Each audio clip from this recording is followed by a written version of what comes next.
साम्राज्य सामान्यांचा असामान्य आवाज। सोलापूर महानगरपालिकेचा जो प्रशासनाकडून सादर होणारा जो अंदाजपत्रक असतो दरवर्षी, यावर्षी आम्ही माननीय सभापती स्थायी समिती यांना आज सादर केलं।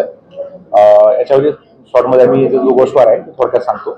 याच्यामध्ये महापालिकेचं उत्पन्न आहे, त्याच्यामध्ये महाराष्ट्र शासनाचं जीएसटीचं अनुदान असेल आणि स्वोत्पन्न असेल, साधारणतः 924 कोटीचं आम्ही गृहीत धरलेलं आहे।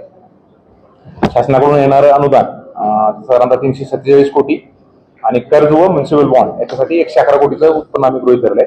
असं एकूण 1383 कोटीचं जे आमचा अंदाजपत्रक आहे आम्ही तयार केलेलं आहे। त्याच्यात प्रामुख्याने शासनाच्या विचाराधीन मंजुरीच्या अधीन असलेलं पाणी पुरवठा योजना जी आहे साधारणतः सुरुवातीला 892 कोटीची होती आणि शासनाच्या सूचनेनुसार आम्ही ते रिवाइज करून आता 1300 कोटीची आम्ही योजना बनवली आहे। त्याच्यासाठी आवश्यक असणारे म्युनिसिपल बॉन्डचं कॉन्ट्रीब्युशन आहे ते सुद्धा आम्ही ह्या योजनेमध्ये प्रस्तावित केलेलं आहे।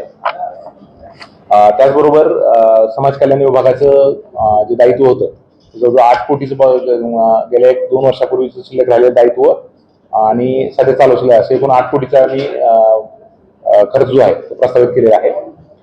त्याचबरोबर CSR उपक्रमामधून वेगवेगळे जे काम आहेत ते आम्ही प्रस्तावित केलेले आहेत। सामाजिक तलाव आणि सिद्धेश्वर तलाव याच्या प्रदूषण कंट्रोल करणे, तिथल्या जलचरांचं जीवन सुकर करणे यासाठी सुद्धा आम्ही प्रशासनामार्फत निधी द्यायसाठी प्रस्तावित केलेला आहे।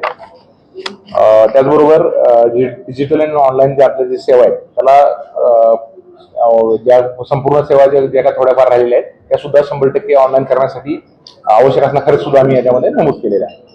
आणि याच्यामध्ये आम्ही कुठलीही करवाढ सध्या प्रस्तावित केलेली नाहीये आणि जे काही आमचं उत्पन्न आहे ते फक्त राहिलेली थकबाकी जास्तीत जास्त कशी वसूल करता येईल याच्यावर आमचा भर राहील। आणि आमचे ज्या महापालिकेचे वेगवेगळ्या आपल्या ज्या खर्च आहेत त्याच्यामध्ये विशेषतः वेतन आणि पेन्शनचा खर्च मोठा आहे आणि तरी बांधील खर्च आमच्याकडे बरेच मोठे आहेत, त्यामुळं जास्तीत जास्त वसुली करून त्यात आमच्या उत्पन्नामध्ये भर घालण्यासाठी आमचे प्रयत्न राहतात। धन्यवाद। आत्ताच आपण आयुक्त साहेबांकडून सोलापूरचं अंदाजपत्रक घेतलेलं आहे, ज्याच्यामध्ये आम्ही सोलापूरच्या नगरवासियांकडून प्रस्ताव मागितलेले आहेत, त्यांच्या सूचना मागितलेल्या आहेत। ह्या सर्व लक्षात घेऊन व आमच्या समितीच्या सर्व बैठका लावून लवकरच आपले सुधारित अंदाजपत्रक सादर करू।